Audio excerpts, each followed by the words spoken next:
Hello everyone, कैसे हैं आप सभी लोग। आज हम बहुत इंपॉर्टेंट टॉपिक के ऊपर डिस्कस करने वाले हैं, जो है आपका यूपीपीएससी रिजल्ट कब आएगा, आपका यूपीपीएससी 2025 में कितनी सीटें हैं और यूपीपीएससी रिजल्ट 2025 का कट ऑफ क्या जा सकता है। मतलब एक एक्सपेक्टेड कट ऑफ का डिस्कशन करेंगे। ऑल्दो फाइनल कट ऑफ तो यूपीपीएससी कमीशन ही बताएगा, लेकिन हम लोग यहाँ पे पेपर के एनालिसिस के बेसिस पे जो भी दोस्त हैं मेरे, उनके डिस्कशन के बाद से तो यहाँ पे एक एक्सपेक्टेड कट ऑफ हम डिस्कस करने वाले हैं कि क्या हो सकता है और इसका एक्सपेक्टेड रिजल्ट कब है या फिर इसमें कितनी सीटें हो सकती हैं। देखो, आपको थंबनेल से पता चल गया होगा रिजल्ट कब तक आएगा, एक्सपेक्टेड कट ऑफ क्या है और इसमें कितनी सीटें हैं। लेकिन ये जो टॉपिक है ना, अभी बहुत ज्यादा चर्चा में है, क्योंकि हर बार यही होता है कि जब भी आप एग्जाम देके बाहर निकलते हो, खासतौर पे प्रीलिम्स का, तो एक इस टाइप की वीडियो की बाढ़ सी आ जाती है। ठीक है, अभी आपको सबको पता होगा 2025 का जो प्रीलिम्स का एग्जाम हुआ था वो आपको 12 अक्टूबर को हुआ था। ठीक है, और अभी सभी लोग रिजल्ट का वेट कर रहे हैं। रिजल्ट से भी सबसे ज्यादा लोग वेट कर रहे हैं इसकी कट ऑफ क्या जा सकती है, क्योंकि देखो, जो पेपर देखने से ना ऐसा लगता है कि पेपर बहुत ईजी है। खासतौर पर जब आप एग्जाम सेंटर से बाहर जाके पेपर देखते हो तो ऐसा लगता है कि पेपर तो ईजी है। क्वेश्चन देखो, ऑल्दो थीम बेस्ड पूछे गए थे, जो इसका नेचर है, जो पीवाईक्यू को उठाता है, पीवाईक्यू से जो थीम उठाता है, क्वेश्चन उसी के अराउंड थे। क्वेश्चन इजी होने से पेपर इजी नहीं हो जाता है। क्वेश्चन के ऑप्शन बहुत डिफिकल्ट और ट्रिकी बनाए हुए थे, तो क्वेश्चन के ऑप्शन ने इसको ट्रिकी बना दिया था। ठीक है, स्टार्टिंग में सबने बोला कि 100 कट ऑफ जाएगी, 100 क्वेश्चन कट ऑफ जाएगी, फिर आए 95 पे, फिर जब आंसर की आए तो फिर बोलने लगे 90। अभी जो मैं कट ऑफ बताने जा रहा हूं आपको, अगर इसके अराउंड आपके मार्क्स बन रहे हैं तो आप आराम से मेंस की तैयारी करिए। देखो, एक सिंपल सी चीज है, एक सिंपल सी चीज समझना, जब तक आपका, ठीक है, जब तक आपका मेंस क्लियर नहीं होगा तब तक आपका सिलेक्शन नहीं होगा, ये फिक्स है। जब तक मेंस क्लियर नहीं होगा आपका सिलेक्शन नहीं होगा। ठीक है, इसलिए मेंस की तैयारी हमको हर बार करनी होती है। बिना मेंस के आप सिलेक्शन ले नहीं सकते। अगर आपको यह करना है कि मुझे सिर्फ प्री क्वालिफाई करना है और थोड़ा सा भौकाल बनाना है कि मेरा प्री क्वालिफाई हो गया था, मैंने यूपीपीएससी मेंस लिखा था, उसके लिए तो आप फिर प्री क्वालिफाई करते रहो, मेंस का तैयारी मत करो। लेकिन अगर सच में आपको जाके यूपी में सर्व करना है, सिलेक्शन लेना है, तो ऐसे में फिर आपको मेंस पे पकड़ बनानी होगी। 8 पेपर होते हैं, 8 पेपर में पकड़ बनानी होगी, अच्छे से आंसर राइटिंग करनी होगी, तभी आपका सिलेक्शन हो पाएगा। ठीक है, तो हम लोग यहां पर डिस्कस करने वाले हैं यूपीपीएससी 2025। ठीक है, एक्सपेक्टेड कट ऑफ के ऊपर, एक्सपेक्टेड कट ऑफ। ठीक है, देखो, ये एक्सपेक्टेड वर्ड क्यों लिखा है, क्योंकि ये एक्सपेक्टेड है। ऐसा नहीं है कि यही कट ऑफ जाएगी, ऐसा नहीं है कि कट ऑफ यही जाएगी, ये सिर्फ एक्सपेक्टेड है। बाकी कट ऑफ तो डिसाइड करता है कमीशन कि उसने कितनी कट ऑफ रखी है, और वो आपको बाद में पता चलता है। देखो, कट ऑफ को डिसाइड करने के बहुत सारे तरीके होते हैं, जिसमें एक होती है वैकेंसी, जो सबसे इंपॉर्टेंट होती है। अगर आपकी वैकेंसी कम है तो कट ऑफ हाई जाएगा, वैकेंसी आपकी अगर ज्यादा है तो कट ऑफ डाउन होगा, क्योंकि वैकेंसी ज्यादा होने से ज्यादा बच्चे लेने पड़ते हैं मेंस के लिए। दूसरा डिसाइडिंग फैक्टर होता है आपका एग्जाम कैसा, एग्जाम का लेवल कैसा था। अगर हार्ड एग्जाम होगा तो कट ऑफ डाउन जाएगा, अगर इजी एग्जाम होगा तो कट ऑफ डाउन आएगा। जैसे 2024 का आपका प्रीलिम्स का जो एग्जाम था बहुत ज्यादा हार्ड था, इसलिए आप कट ऑफ देखोगे जो अभी तक आई नहीं है, लेकिन 78 ±2 के अराउंड है उसकी कट ऑफ, 78 ±2 के अराउंड है। ठीक है, मेरे बहुत सारे ऐसे दोस्त हैं जिनका 80 पे हुआ है, एक दोस्त का 78 के ऊपर हुआ है, तो सिलेक्शन 78 के अराउंड ही हुआ है। ठीक है, तो अब देखो, अगर मैं पेपर की बात करूं, अभी जो हमारा 2025 का पेपर हुआ है, ये मॉडरेट से टफ की तरफ था, इजी तो बिल्कुल नहीं था ये पेपर। आपको बाहर से ऐसा लगता है कि पेपर इजी है, क्वेश्चन ऐसे लगते हैं देखे देखे, है ना, क्वेश्चन आपको बहुत देखे देखे से लगते हैं, वही रिपीट होते हैं, लेकिन ऑप्शन बहुत ज्यादा ट्रिकी थे, ऑप्शन बहुत ज्यादा ट्रिकी थे। तो इसीलिए ये जो कट ऑफ है, ये मेरा अनुमान है। ठीक है, ये गलत भी हो सकता है, ठीक है, ये गलत भी हो सकता है। तो अगर आपके 85 ±2, अगर आपके 85 ±2 मार्क्स आ रहे हैं, तो ये क्वेश्चन है, ध्यान देना, ये क्वेश्चन है। अभी बहुत सारे ऐसे स्टूडेंट हैं, जैसे मेरे बहुत सारे स्टूडेंट हैं जिनको अभी मार्क्स कैलकुलेट करने भी नहीं आते हैं। उन्होंने बोला सर मेरे 103 मार्क्स सही, क्वेश्चन सही है। मैंने पूछा नेगेटिव कितना है, तो बोलने लगा सर 37 नेगेटिव है। तो वो नेगेटिव भी कटेगा, तो आपका सारा नेगेटिव हटा के आपके 85 प्लस माइनस 2। इसका मतलब क्या है? इसका मतलब सिंपल सा है, 83 से लेकर 87 क्वेश्चन तक आपकी कट ऑफ जा सकती है। ठीक है, 83 से 87 क्वेश्चन तक आपकी कट ऑफ जा सकती है। अगर इसमें एक अगर नंबर लेना हो कितना क्वेश्चन, तो मेरे अकॉर्डिंग ये कट ऑफ रहेगी आपकी 85 के अराउंड, 85 के अराउंड ये कट ऑफ रहेगी। तो जिन भी स्टूडेंट के 83 से ऊपर बन रहे, इवन 80 से भी ऊपर बन रहे हैं, क्योंकि 2-3 क्वेश्चन अभी डिस्प्यूटेड हैं, 2-3 क्वेश्चन का आंसर चेंज हो सकता है। ठीक है, तो अगर कोई 80 है तो वो 83, 84 में आ जाएगा, है ना। तो इसीलिए जिनके भी 80 प्लस हैं, ध्यान देना, जिनके भी 80 प्लस क्वेश्चन है, वो आप अभी अपना मेंस की तैयारी करना स्टार्ट कर दो, मेंस की तैयारी, क्योंकि आपका सिलेक्शन मेंस के बेसिस पे ही होगा, आपका सिलेक्शन प्री के बेसिस पे नहीं होगा, आपका सिलेक्शन मेंस के बेसिस पे होगा।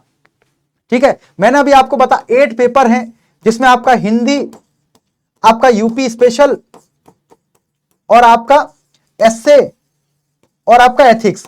ये ऐसे पेपर होते हैं जो आप प्री में नहीं पढ़ते हो, तो इनसे पढ़ना स्टार्ट करो, इनसे पढ़ना स्टार्ट करो अभी। ठीक है, अभी आप कुछ भी नहीं पढ़ रहे हो तो एटलीस्ट इन सब्जेक्ट को देख लो, इनके पीवाईक्यू देख लो, पीवाईक्यू को ही सॉल्व करना स्टार्ट कर दो।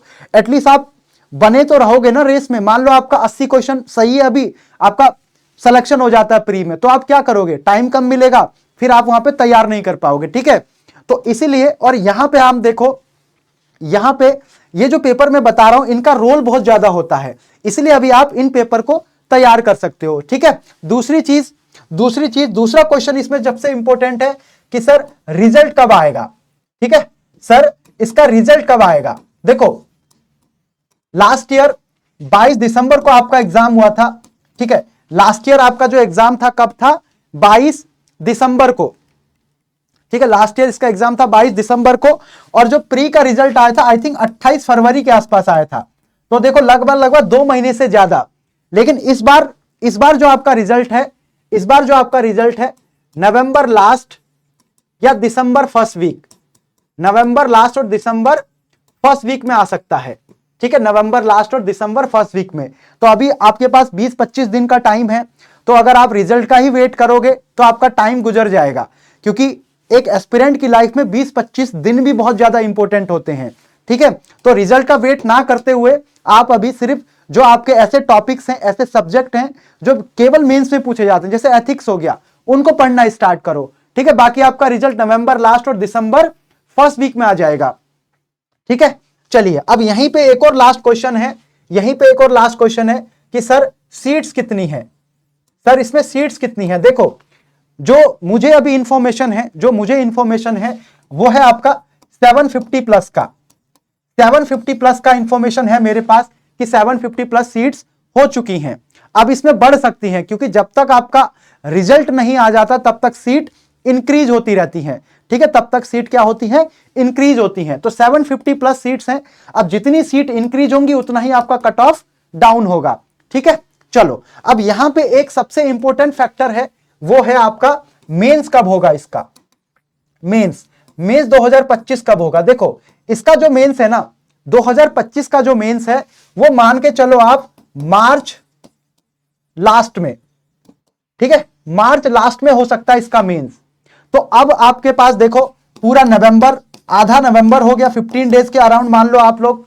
ठीक है, पूरा दिसंबर हो जाएगा, फिर जनवरी हो जाएगा, फिर फरवरी हो जाएगा, फिर आपका मार्च। तो 1, 2, 3, मतलब एक तरह से आप देखोगे 4.5 मंथ्स, मोटा मोटा मैं मान के चलूं तो 4.5 मंथ्स हैं। अब इन 4.5 मंथ्स में आपको पूरा 8 पेपर रेडी करना है, 8 पेपर। ठीक है, तो यहां पे बहुत सारे बच्चे कंफ्यूज होते हैं कि सर हमें कैसे पढ़ना है मेंस। हमने कभी, बहुत सारे खासतौर पे बिगिनर जिनका पहला मेंस होता है, कि सर हमें तैयार कैसे करना है, किस सब्जेक्ट को हमें फोकस करना है, ठीक है, कैसे प्रिपेयर करना है। तो ऐसे में आप सबको पता होगा, ऐसे में हमारे पास है एक सफलता बैच। ठीक है, हमारे पास एक सफलता बैच है। ठीक है, अब सफलता बैच क्या है? देखो, सफलता बैच में जो आपका यहां पे हम लोग थीम बेस्ड, ठीक है, थीम बेस्ड और पीवाईक्यू बेस्ड क्लासेस कराते हैं। थीम बेस्ड और पीवाईक्यू बेस्ड। जब मैं थीम बेस्ड की बात करता हूं, जैसे आपका एक है आपका टॉपिक पेपर फर्स्ट में ज्योग्राफी में लाइक फॉर एग्जाम्पल साइक्लोन का टॉपिक, तो साइक्लोन से बार बार क्वेश्चन पूछता है, ट्रॉपिकल साइक्लोन, टेम्परेट साइक्लोन, दोनों में क्या डिफरेंसेस है, इनका ओरिजिन कैसे होता है। तो साइक्लोन इज ए थीम, तो साइक्लोन से क्वेश्चन पूछेगा। जैसे आर्ट एंड कल्चर की बात करूं तो वैदिक जो पीरियड है, वैदिक लिटरेचर इज ए थीम, वैदिक लिटरेचर से 2 बार क्वेश्चन पूछा जा चुका है, 2 से 3 बार, तो वो क्या है, थीम है। फूड प्रोसेसिंग इंडस्ट्री पेपर 3 में इज ए थीम, वहां से क्वेश्चन पूछे जा रहे हैं। सुप्रीम कोर्ट है ना, जुडिशियल एक्टिविज्म, जुडिशियल ओवररीच हो गया, पीआईएल हो गया, यहां से क्वेश्चन पूछे जा रहे हैं। तो ये क्या है, सारे थीम है, तो थीम बेस्ड आपको तैयारी कराई जाएगी। ठीक है, यहीं पे आपको 1-to-1 मेंटोरशिप होगा। ठीक है, 1-to-1 मेंटोरशिप होगा, वीकली मेंटोरशिप सेशन होंगे। ठीक है, वीकली मेंटोरशिप सेशन होंगे। यहीं पे आपको मेंस की टेस्ट सीरीज मिलेगी, यहीं पे आपको मेंस की टेस्ट सीरीज, यहीं पे आपको टॉपर्स की गाइडेंस, यहीं पे आपको टॉपर्स की गाइडेंस मिलेगी, यहीं पे आपको यूपी स्पेशल की क्लासेस मिलेंगी, पेपर 5 और 6 की, हिंदी हो गया, एथिक्स हो गया, सारी की सारी जो इंपॉर्टेंट आपके पेपर 8 में जो टॉपिक्स हैं, सब्जेक्ट्स हैं, सारी की क्लासेस आपको सफलता बैच में मिलेगी। तो आप यहां पे सफलता बैच भी ज्वाइन करके अपना जो मेंस की जर्नी है उसको और इजी बना सकते हो। देखो, हम लोग सिर्फ आपको पढ़ाएंगे, बाकी हम लोग आपकी जर्नी को थोड़ा सा इजी करेंगे, बाकी सारी चीज आपको करनी है। आंसर राइटिंग आपको करना है, हम ये बता सकते हैं कि आंसर लिखते समय आपको किन किन बातों पे फोकस करना है। ठीक है, आपको किस टॉपिक पे ज्यादा फोकस करना है, मतलब हम आपको गाइड कर सकते हैं, है ना। बाकी जो चीजें करनी है आपको ही करनी है, बिना आप आंसर लिखे सिलेक्शन नहीं ले सकते। तो हम बताएंगे कि आपको आंसर कैसे लिखना है, आपने गलती कहां कहां पे की, आप उसको इंप्रूव करोगे, तभी आपका मेंस में सिलेक्शन होगा। Mains is a total game of answer writing. अगर आपने 3 घंटे के अंदर 20 क्वेश्चन लिख दिए तो आप सिलेक्शन के बहुत करीब पहुंच जाते हो। अगर आपके क्वेश्चन छूटे तो आप बाहर हो जाते हो। तो ऐसे में 3 घंटे के अंदर 20 क्वेश्चन लिखना, उसके लिए आंसर राइटिंग बहुत जरूरी है। तो आपको यहां पे आंसर राइटिंग भी कराई जाएगी, टेस्ट सीरीज भी है, यहां पे टेस्ट सीरीज के फॉर्म में आंसर राइटिंग कराई जाएगी। सारे सब्जेक्ट के क्लासेस हैं, पूरे के पूरे 8 पेपर हम इसमें कवर कराएंगे। 1-to-1 मेंटोरशिप है, ठीक है, ऑफलाइन मेंटोरशिप है, ऑनलाइन मेंटोरशिप है। तो ये आप सफलता बैच को भी ज्वाइन कर सकते हो। ठीक है, चलिए, तो इस वीडियो में इतना ही, इस वीडियो को बनाने का मेरा सिंपल सा लॉजिक ये था कि देख रहा हूं बहुत सारे ऐसे बच्चे हैं अभी जो असमंजस में है, सर करे क्या, मेरे 80 क्वेश्चन है, मेरे 79 क्वेश्चन है, तो मेरा सिलेक्शन होगा कि नहीं होगा, सर मेरे 85 क्वेश्चन है, मेरा सिलेक्शन होगा कि नहीं होगा प्री में। तो उन लोगों के लिए वीडियो है, ठीक है, जिनको अभी लग रहा है कि उनका सिलेक्शन होगा कि नहीं होगा। मैं फिर से बता देना चाहता हूं, जिनके भी 80+ क्वेश्चन है वो बिना अपना टाइम वेस्ट करे मेंस की तैयारी में लगो। बाई चांस आपका नहीं होता है, मान लो नहीं होता है, तो मेंस की तैयारी कभी खराब नहीं जाएगी। 2026 का भी एग्जाम होने वाला है, मई जून में 2026 का प्री होगा, उसके 4 महीने बाद आप प्री क्वालिफाई करके मेंस लिखोगे, तो वहां पे आपकी हेल्प हो जाएगी। ठीक है, और जिन भी स्टूडेंट का 85+ बन रहा है वो बिना किसी टेंशन के मेंस की तैयारी करिए और आपके सिलेक्शन को और ज्यादा करीब लेके आइए। जब तक आप मेंस को तैयार नहीं करोगे आपका सिलेक्शन नहीं हो पाएगा। ठीक है, तो इसी के साथ इस वीडियो को एंड करते हैं। अगर आपके कोई भी डाउट है तो कमेंट कर दीजिएगा, मैं आपका रिप्लाई कर दूंगा। Thank you so much.